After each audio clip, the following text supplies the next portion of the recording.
So one of my favorite stories that Jesus tells is a story about a man who's preparing a great banquet, and he invites a great number of guests. And of course, as we read in Luke chapter 14, everyone who's invited has some reason why they can't come, why they can't make it.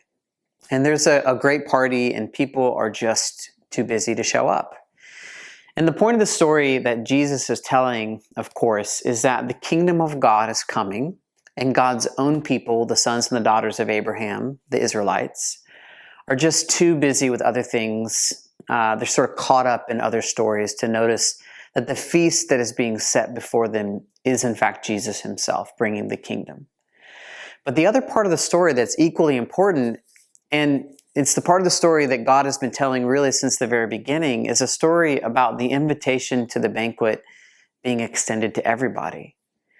And so the man in the story that Jesus is telling in Luke chapter 14, the one who's throwing the party, he instructs his servant to go out into the streets and to invite anyone that they can find.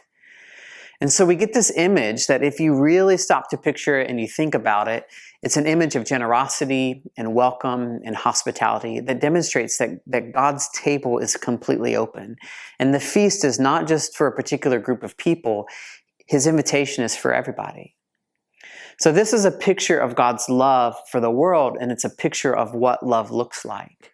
And in this week's Imaginative prayer, your child has an opportunity to experience this story in a way that helps them clue into the fact that God's love for us is a model of how to love others.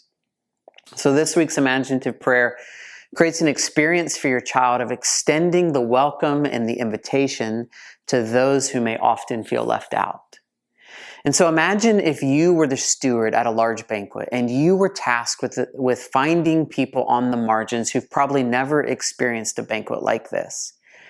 And imagine the joy that it would be to go out and to find people to bring into the banquet and to watch them be served some of the best food and drink and fine wine and enjoy the band. Like, this is God's great joy in extending the invitation to join his family. And again, we learn to do this for others. We learn to extend an invitation to community and to family and to life together as sons and daughters of God. We learn to do this by living into the love of God, extending that invitation to us. So when we experience God's welcome and inclusion, it's unlikely that we'll ever be able to exclude other people. Like, welcome and inclusion of others is at the center of God's plan to draw people into his family. And he's doing that through people just like you and I, and through your kids, through your family.